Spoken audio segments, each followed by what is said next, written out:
আসসালামু আলাইকুম। আপনাদের সবাইকে স্বাগত জানাচ্ছি এখনকার আন্তর্জাতিক সংবাদে। শুরুতেই সংবাদ শিরোনাম। পুলিশ সপ্তাহের বিশেষ কল্যাণ সভায় প্রধানমন্ত্রী তারেক রহমান পুলিশকে জনসম্পৃক্ত বাহিনী গড়ার নির্দেশ। রাজনৈতিক পরিচয় দেখে অপরাধীদের ছাড় নয়, প্রধানমন্ত্রী। চেইন অফ কমান্ড ভাঙলে পুলিশের বিরুদ্ধে ব্যবস্থা, স্বরাষ্ট্রমন্ত্রী। ঢাবির সহকারী প্রক্টর শেহরিন মোনামির পদত্যাগ। মিরপুর মামলায় ব্যারিস্টার সুমনের জামিন বহাল, রুল দ্রুত নিষ্পত্তির নির্দেশ।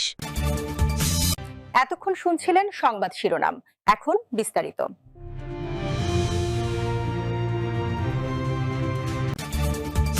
পুলিশ সপ্তাহ উপলক্ষে প্রধানমন্ত্রীর কার্যালয়ে অনুষ্ঠিত বিশেষ কল্যাণ সভায় প্রধানমন্ত্রী তারেক রহমান অংশগ্রহণ করে পুলিশ বাহিনীকে আরও আধুনিক, জনপ্রিয় ও জনসম্পৃক্ত হিসেবে গড়ে তোলার উপর গুরুত্বারোপ করেছেন।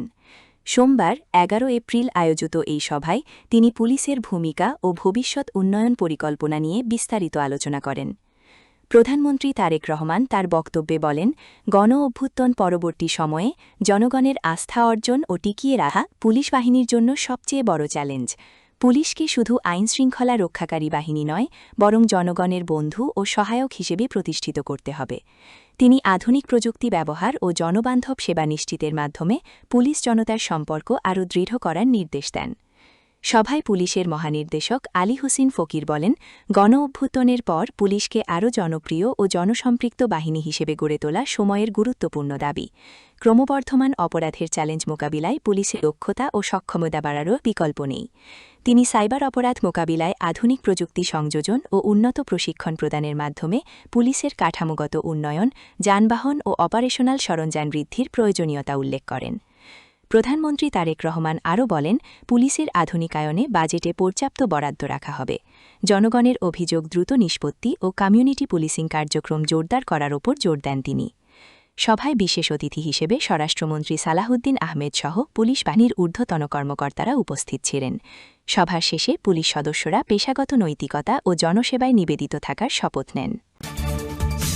রাজনৈতিক পরিচয় নয়, অপরাধীদের অপরাধী হিসেবেই বিবেচনা করা হবে বলে মন্তব্য করেছেন প্রধানমন্ত্রী তারেক রহমান। সোমবার ১১ মে দুপুরে পুলিশ সপ্তাহ উপলক্ষে নিজ কার্যালয়ে পুলিশের ঊর্ধ্বতন কর্মকর্তাদের উদ্দেশ্যে দিক নির্দেশনামূলক বক্তব্য দেওয়ার সময় এমন মন্তব্য করেন তিনি। তারেক রহমান বলেন, সমৃদ্ধ, স্বনির্ভর ও মানবিক বাংলাদেশ করা শুধু স্লোগান নয়, এটি বাস্তবায়নের আকাঙ্ক্ষা সরকারের। দেশের আইনশৃঙ্খলা পরিস্থিতি নিয়ন্ত্রণে রাখতে পুলিশ সদস্যদের আরও দায়িত্বশীল হওয়ার আহ্বান জানান প্রধানমন্ত্রী। বলেন, দেশের আইনশৃঙ্খলা নিয়ন্ত্রণ, জনগণের শান্তি ও নিরাপত্তা বজায় রাখতে পুলিশকে আন্তরিকভাবে কাজ করতে হবে। কেউ যেন সাম্প্রদায়িক বা নাশকতামূলক কর্মকাণ্ডে জড়াতে না পারে সে বিষয়ে আইনশৃঙ্খলা বাহিনীকে সতর্ক থাকার নির্দেশ দেন সরকার প্রধান। প্রধানমন্ত্রী আরও বলেন, বর্তমান সরকার গণতান্ত্রিক অধিকার নিশ্চিত করতে বদ্ধপরিকর।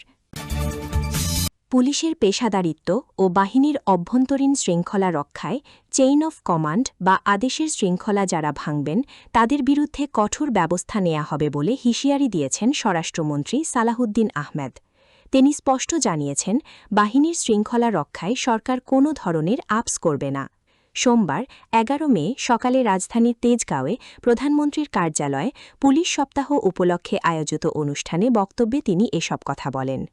স্বরাষ্ট্রমন্ত্রীর আর বক্তব্যে পুলিশ ক্লিয়ারেন্স প্রক্রিয়ায় স্বচ্ছতা আনার নির্দেশ দিয়ে বলেন, অতীতের মতো পুলিশ ক্লিয়ারেন্স রিপোর্ট পেতে সাধারণ মানুষ যেন কোনো ধরনের ভোগান্তির শিকার না হয় তা নিশ্চিত করতে হবে।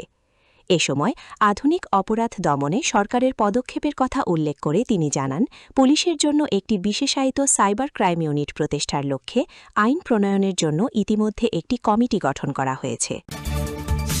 ঢাকা বিশ্ববিদ্যালয়ের প্রক্টর পদ থেকে অধ্যাপক সাইফুদ্দিন আহমেদের পদত্যাগের পর এবার সহকারী প্রক্টরের দায়িত্ব ছাড়লেন শেহরিন আমিন Bhuiyan Monami.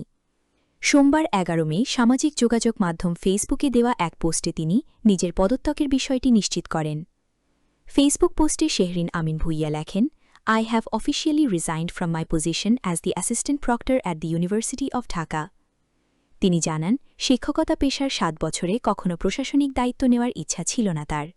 Bangladesh university of professionals, Jagannath বিশ্ববিদ্যালয় এবং ঢাকা বিশ্ববিদ্যালয়ে শিক্ষকতা করলেও প্রশাসনিক দায়িত্ব নেওয়ার কথা ভাবেননি কখনো।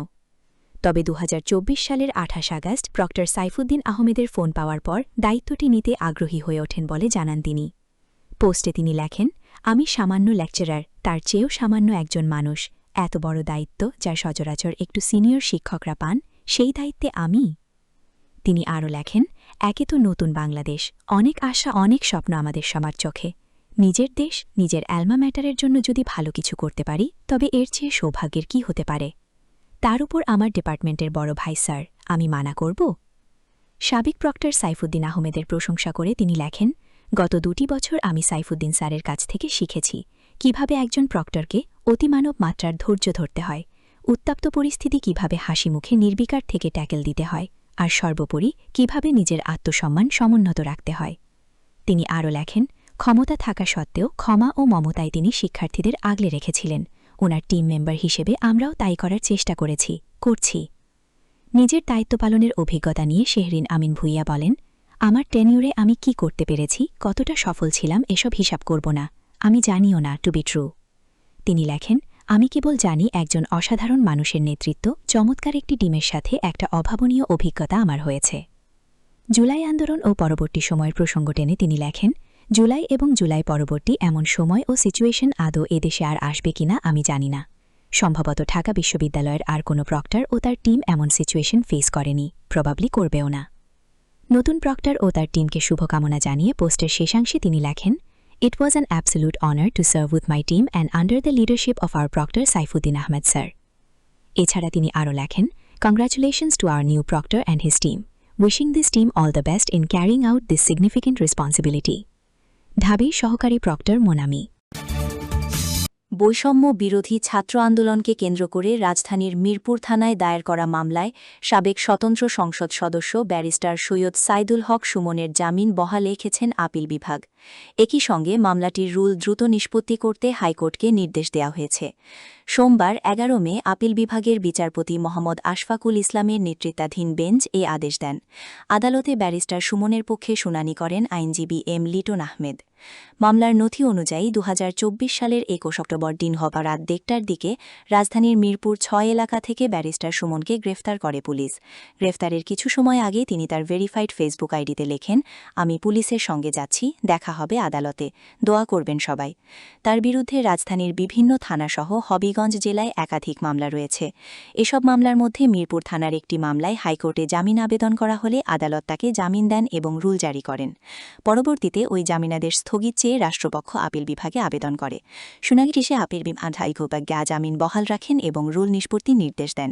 আইনজীবীরা জানিয়েছেন, আপিল বিভাগের এই আদেশের ফলে ব্যারিস্টার সুমনের জামিন বহাল থাকছে এবং মামলার পরবর্তী আইনি প্রক্রিয়া দ্রুত নিষ্পত্তির পথে এগোবে।